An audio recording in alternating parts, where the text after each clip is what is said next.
గురుగారు, సుబ్రహ్మణ్య షష్ఠి, నాగుల చవితి, నాగుల పంచమి ఈ పర్వదినాల్లో పుట్టలో పాలు పోస్తాం కదా, దీని వెనుకున్నటువంటి రహస్యం ఏంటి? నిజానికి పాము పాలు తాగదు. ఇదేంటండి, ఒక సంప్రదాయవాదిగా మీరు ఈ మాట అంటున్నారు ఏమిటి? అంటే మనం చేసేటువంటి పండగలన్నీ కూడా ఏదో నలుగురు పోతున్నారు కాబట్టి నలుగురు నడిచిందే బాట అని చెప్పి ఆ రకంగా ఏదో పుట్టలో పాలు పోయటం ఏంటండి?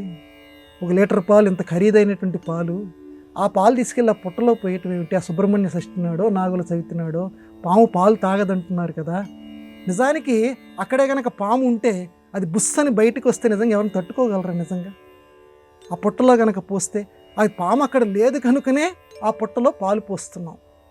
అయితే ఇది గుడ్డిదేనండి, ఇది గుడ్డి నమ్మకమా? ఎందుకని ఇంతమంది ఆచరిస్తున్నారు, ఇంకా ఆచరిస్తారు? మన సంప్రదాయంలో ఎందుకు ఇది వచ్చింది ఈ పాలు పోయటం అనేటువంటి ప్రసక్తి? అంటే మొదటి నుంచి నేను విన్నవించుకుంటున్నాను, మన ప్రతి పండగ కూడా ఇది ఆచారం కొనసాగించాల్సిందే. ప్రతి పండగ కూడా ప్రతీకాత్మకము, ప్రతీకంతో కూడిందంటే దాని వెనకాల ఒక వేదాంత రహస్యం దాటి ఉంది. కాబట్టి ఆ దాగి ఉన్నటువంటి ఆ వేదాంత రహస్యాన్ని మనకి గుర్తు చేస్తుంది ఈ నాగుల చవితి లేక సుబ్రహ్మణ్య షష్ఠి మొదలైన సందర్భాల్లో పుట్టలో పాలు పోయటం. పుట్ట అంటే శిరస్సు, ప్రతీకాత్మకం చెప్తున్నాను. పుట్ట అంటే శిరస్సు, శిరస్సులో పాలు పోయటము. పాలు అంటే జ్ఞానము. శిరస్సులో జ్ఞానాన్ని పోయండి, పిచ్చిది పోయకండి.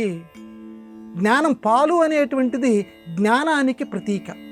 కాబట్టి సుబ్రహ్మణ్య, బ్రహ్మజ్ఞానాన్ని ఈ పుట్టలో పోయండి. అందుకనే అమ్మ చిన్నప్పుడు స్నానం చేయించేటప్పుడు ఆ శిశువుకి ఇక్కడ ఒక అతుక్కొని ఉంటుంది, ఇక్కడ మాడు దగ్గర ఆముదం అంటుతూ ఉంటుంది. ఆ ఆముదం అంటనంత వరకు కూడా ప్రతి జీవికి పూర్వజన్మ పరిజ్ఞానం కూడా ఉంటుంది. ఎప్పుడైతే ఆ మాడు అంటుతుందో ఒక్కసారి ఆ పూర్వజన్మ జ్ఞానం మూసేసినట్టుగా అయిపోతుంది. కాబట్టి ఈ శిరస్సులో మళ్ళీ పూర్వజన్మ జ్ఞానంతో పాటుగా బ్రహ్మజ్ఞానం అనేది రావాలి. బ్రహ్మజ్ఞానం అంటే అంతటా దైవాన్ని సందర్శిస్తూ అంతటా ఉన్నది ఒకటే అనేటువంటి జ్ఞానం.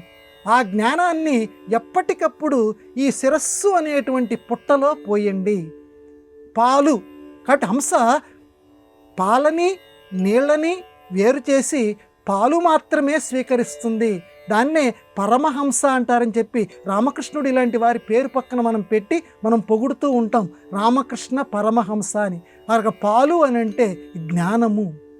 పరమహంస శ్రేష్టమైనటువంటి జ్ఞానం కలిగినటువంటి వారు. మనకు కూడా రావాలి కదా, కేవలం రామకృష్ణ పరమహంసకే కాదు కదా, వాళ్ళు తమొక్కరికే ఉండాలనుకోవాలా, అందరికీ రావాలని కోరుకున్నారు. కాబట్టి మనకు కూడా రావాలి అని అంటే ఇలాంటి సందర్భాలు మన సనాతన సంప్రదాయంలో ఏర్పాటు చేశారు. ఒక్కసారి ఎందుకని ఇలా ఏర్పాటు చేశారు? ప్రతి పండగ వెనకాల ఒక ఆంతర్యం ఉంది.